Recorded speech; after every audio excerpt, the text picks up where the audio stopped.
ये both mails and females में दोनों में पाया जा सकता है, बट अक्सर ये ज़्यादा फीमेल्स में पाया। रिलेशनशिप में ही इश्यूज़ है, बहुत ज़्यादा इमोशनल हर्ट है, गुस्सा है, लड़ाइयाँ बहुत होती है। अगर किसी तरह के कल्चर में सेक्सुअल डिज़ायर को, सेक्स को बहुत ज़्यादा शेम और गिल्ट से एसोसिएट किया जाता है, बहुत बुरा माना जाता है। लो सेक्सुअल डिज़ायर, काफ़ी सारे मेल्स एंड फीमेल्स को लो सेक्सुअल डिज़ायर की प्रॉब्लम होती है, जिसे हम टेक्निकल टर्म्स में बोलते हैं hypoactive sexual desire disorder.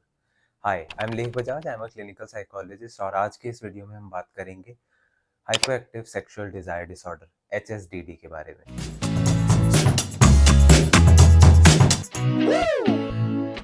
अब ऐसा अक्सर हो सकता है कि सेक्सुअल डिज़ायर बहुत कम हो किसी पर्सन की या बिल्कुल भी ना हो, बट क्या ये अपने आप में एक डिसऑर्डर है? नहीं। ये डिसऑर्डर तभी कहलाता है जब ये आपके सेल्फ इमेज को अफेक्ट करने लगे या आपके रिलेशनशिप को अफेक्ट करने लगे। अब ये आपकी सेल्फ इमेज को कैसे इम्पैक्ट कर सकता है कि आप चाहते हो कि आपको सेक्सुअल डिज़ायर हो, आप सेक्सुअल एक्टिविटी में एंगेज करो, बट आपको सेक्सुअल डिज़ायर आ ही नहीं रही है और आपको अपने बारे में बुरा फील हो रहा है। या फिर आपका पार्टनर आपसे कुछ एक्सपेक्टेशन रखता है, आप खुद से कुछ एक्सपेक्टेशन रखते हो, so that there is sexual activity in the relationship, but अगर डिज़ायर नहीं है, अब वो रिलेशनशिप पे एक स्ट्रेसर की तरह काम करती है।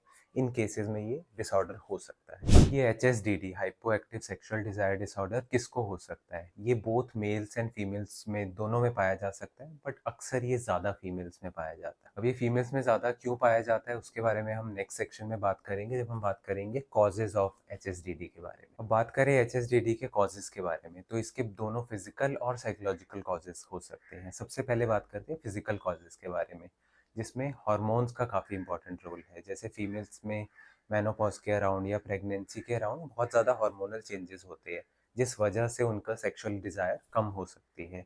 या फिर इसमें मेडिकेशन की वजह से भी अक्सर सेक्सुअल डिज़ायर कम हो जाती है। कुछ तरह की मेडिकेशन आपके लिबिडो को कम कर देती है, जिससे आपकी सेक्सुअल डिज़ायर और सेक्सुअल एक्टिविटी में मन लगना कम हो जाता है। अब बात करते हैं psychological causes of hypoactive sexual desire disorder के बारे में। तो इसमें सबसे पहला आता है रिलेशनशिप इश्यूज। अगर दो लोगों के बीच में रिलेशनशिप में ही इश्यूज है, बहुत ज़्यादा इमोशनल हर्ट है, गुस्सा है, लड़ाइयाँ बहुत होती है, तो अपने आप ही सेक्सुअल डिज़ायर कम हो जाता है। सेकेंड पार्ट इसका हो सकता है bad past sexual experience. Past में कुछ ट्रॉमा है या सेक्सुअल एक्सपीरियंस बेकार रहा है, उस वजह से भी बॉडी रेडी नहीं होती और सेक्सुअल डिज़ायर कम हो जाती है। इसके अलावा साइकोलॉजिकल स्ट्रेस भी इसमें काफ़ी रोल प्ले करता है। सपोज आपकी वर्क लाइफ बहुत स्ट्रेसफुल है या फैमिली लाइफ बहुत स्ट्रेसफुल है, उस वजह से भी आपकी सेक्सुअल डिज़ायर कम हो सकती है। और लास्ट है, अगर आपको कोई मेंटल हेल्थ इशू है जैसे कि डिप्रेशन, उसमें भी नेचुरली लिबिडो आपकी बॉडी में कम हो जाता है, आपको सेक्सुअल डिज़ायर बहुत कम होती है। अब थर्ड कॉज इसका होता है कल्चरल एंड सोसाइटल फैक्टर। अगर किसी तरह के कल्चर में सेक्सुअल डिज़ायर को, सेक्स को बहुत ज़्यादा शेम और गिल्ट से एसोसिएट किया जाता है, बहुत बुरा माना जाता है, स्पेशली फीमेल्स की सेक्सुअल डिज़ायर को बहुत ज़्यादा शेम किया जाता है, तो भी माइंड ये लर्न कर लेता है कि ये कोई बुरी चीज़ है, इसको एक्सप्रेस नहीं करना, इसको बढ़ने नहीं देना, तो नेचुरली सेक्सुअल डिज़ायर कम हो जाता है। अब फटाफट से बात करते हैं ट्रीटमेंट ऑफ एचएसडीडी के बारे में। सबसे पहले इसमें काफ़ी इफेक्टिव ट्रीटमेंट हो सकती है सीबीटी, कॉग्निटिव बिहेवियरल थेरेपी, जिसमें पर्सन के negative thoughts, negative believes about sex, about sexual activity, about having sexual desires, अपने बारे में पर्सन क्या सोचता है, उन थॉट्स को हम ठीक करते हैं।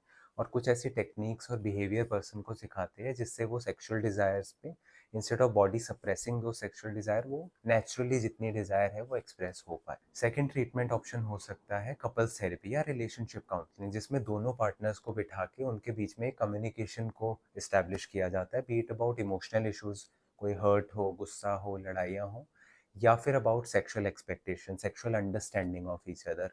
जब हम उन ऑब्स्टेकल्स को एड्रेस कर देते हैं कपल्स थेरेपी में, तो नेचुरली डिज़ायर उनकी नॉर्मल स्टेट में आ जाती है। थर्ड ट्रीटमेंट ऑप्शन मेडिकल हो सकता है, जहाँ पे इशू साइकोलॉजिकल नहीं है जबकि हार्मोनल है, जिसमें हार्मोनल थेरेपी दी जा सकती है, कुछ मेडिकेशन प्रिस्क्राइब की जा सकती है। तो अगर आप हाइपोएक्टिव सेक्सुअल डिज़ायर डिसऑर्डर से रिलेट कर पा रहे हैं, स्ट्रगल कर रहे हैं, और आपको लगता है ये ज़्यादा साइकोलॉजिकल है रादर देन हार्मोनल, तो आप हमारी वेबसाइट चेक कर सकते हैं coachformind.com।